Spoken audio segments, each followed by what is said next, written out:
हाँ हैला बेटी है छतला गणेश भगवान के ध्यान धरी जा ध्यान करी जा गजाननम भूत गणाधिसेवितम कपितजम्बू फलचारु सुंदर बिया ओकरे से हमार बियाह करा दी भैया जोग नहीं खे कोनो अड़चन लगा दी लेबल के 5 रुपया धोली तार बेटी नाम का पड़े अच्छा ठीक है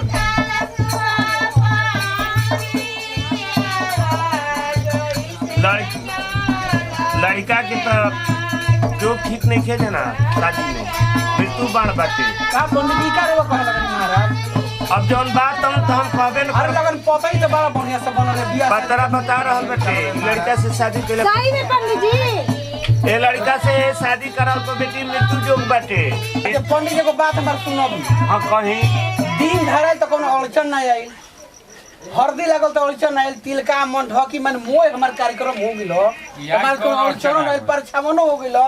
अब बताई कि कौन ऐसा रोग अड़चन को देहनी महाराज हम का अड़चन करतनी दिन केहू दूसर धले रहल शादी के बेरी हम तब बच्चा अपन देखिए अरे वो तो पंडित जी कहले लड़की के जीवन के बात बा बच्चा कोई पंडित जी रुपया पैसा ले ले हुए ने ये मार हम लड़की पसंद करके शादी करतनी महाराज आई रोबा कौना पोथी में से कबार देनी बात की माने मृत्यु बाटे बताई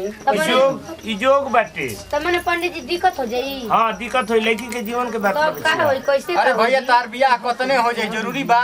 आज डेट दूसर ना त जब इतना दिक्कत बा त रह दी जाए बियाह ना होई मैं खर्चा लगा के ना होई पंडित जी कहला अब इतना दिक्कत बा तब ये कौन उपाय है वो सब सोची जा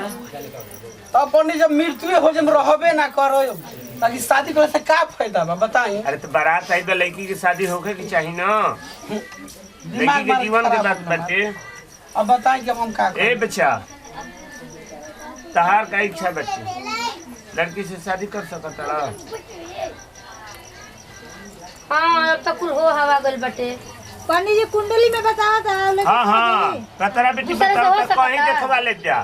कहनी के बच्चा ठीक है बच्चा पंडित जी कहते बानी तो मुंह काले बनिया बाकी ना फिर पूरी कल बिया बुझा गई काहे के हमर छोट भाई अरे ना ये भैया तोहारा रहते बताओ हम बियाह करब अब वो तोहारा खाती आइल बा इज्जत देखे तो हम मर जे तो तोरा ढेर निक लगी बताओ माने शोभा देता ई बात हमर मुंह जे मुंह जाए तू का करबे रही के बताओ तो पंडित जी बियाह हवा करा दी भइयो ले जननी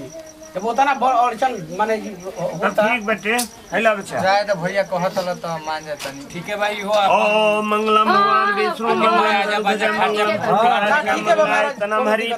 हां ठीक बा सर्व मंगल मंगले शिवे सर्वार साधिके मन पसंद तारा बिया ना के गौरी नारायणी और ठीक बा ना चलो मिला जो के ठीक है बेटा बाबा हे की बैठा भाई माला दूध तोरे के लगा देता ये भैया लड़की तो पसंद नहीं थे लेकिन तू कहत ल तो तार मार तो खाली घरवा की इज्जत लेबे अब बताओ कि मैं मर जे तो ढेर खुशहाली में पूरी ढेर कर दे ले माला लगाओ धर अब माला मुकुट तू समार जला बियाह कर काहे कि उल्टा मत जाला बबुआ हम कबो कइले बानी का करी अच्छा तोरो भाग चार बना के हमारा से तोरा पर चल मोर मुकुट कोनो दिक्कत नहीं के हल्ला तौलियो ले ला हम खुश बने तो ना तोरो तुम नहीं के ना भाई ना हवा बेटा ओम पवित्र अरे घर के घर है ना रह गई यस प्रेत पुंडिकाक्ष साबायां त्रासुति पुंडिकाक्ष अपनातु पुंडिकाक्ष अपनातु अया छतला बच्चा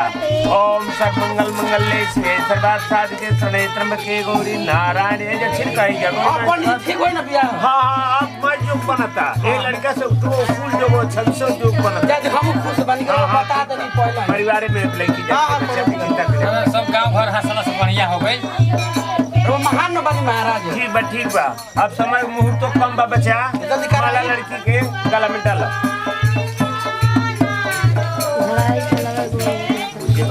खड़ा हो जा बेटी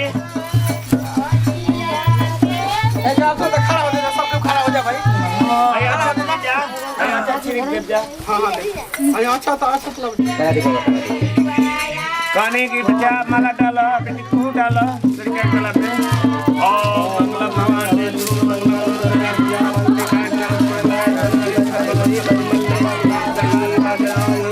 बोलो शंकर भगवान की जय भगवान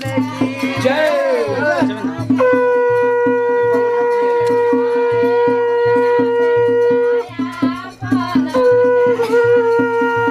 अब बच्चा बढ़िया ढंग से शादी संपन्न हो गई। आप जो बाटे नेक जो होके पंडित जी के जिम्मा दे दीजिए। आप लड़की रुका लिया के जा सकता है, लड़की तो चलिया के जा सकता है, कोनो दिक्कत नहीं।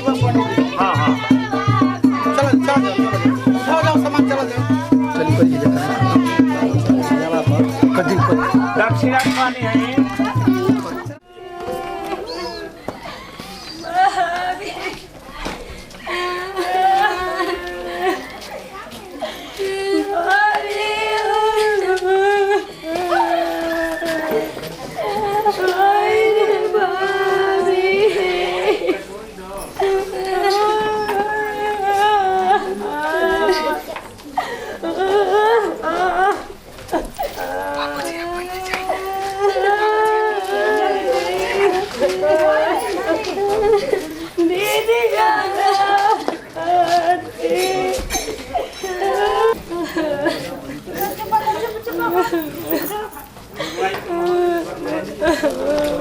जल्दी करी जा, दूर जाएगा बाटे। दादी बस जीरो कपड़े पहनी का गोरे के विदाई करब कर दी, टाइम लगा देनी जा। आई पंडित है ने घर में टीका पोथी पता ना झोरा ले टीका के अरे चुप हो जाई। आई पंडित है घर भी तो ही खैनी आई माला लगा के काम होता है। अरे ये का हो गई? आई पर चुप मत कर देता। ई पंडित जी ता ना माने बानन बेईमान हो। मने का कर दिहनी? अरे का भाई का बा पढ़ल बाबा। हमर जिंदगी बर्बाद कर देन मत। पहले फातिया बताई का बोलता अरे पंडित जी 500 रुपया घूस ले बानन। के करा ले? हां बाबा छोटका हो कर ले। आ तब वही से भी हो भइला। हमारे के पंडित कहते मिर्गी आवेला तो लेके बाद अथु हो बंगला हो हां का पंडित जी अपन उम्र के बिया हमर कटवा के धोखा दिया तनी। बताई तो मारा अरे काहे से पंडित, 500 रुपया पे भूला गईनी हां। लाज नहीं के लगा? जाए तो बेटा मैं रोल तक बेईमाने लिखे हां बताए पंडित जी से काम करती रहा का 500 घूस ले माने ओकरा 500 लालची बड़ पंडित। भैया दुनिया में बहुत लालची। देखो तो होय होय 500 लिखा गइलो। ए पंडित जी का कहली बढ़िया का मनी की अच्छा खाली हमारे के दोस्त देतन या आप भैया ए के पंडित जी दोस्त दे घर अपन 500 रुपया अपन भाई से पूछी, अपन भाई से। भाई से तो पूछा तनी घर अपन शंख आ पोथी पातारा टीका आ रोजाई अपन घर मार भैया वाला बिगाड़ दिन मार केदा दी बमर साहब हमारे लिए खाली कहता का खिले ते क्वेश्चन बारे रे हां बताओ तो लाज शर्म लागल हो कि हमार बियाह होता तोर बड़ भाई नहीं आ तू बस पसंद कर ले तो तू पहले बियाह में काहे ना कइले वो तो हमारा हरदी लागल तू मटकोर कर पंडित जी के हाँ? घूस दे के ब्याह केना होता।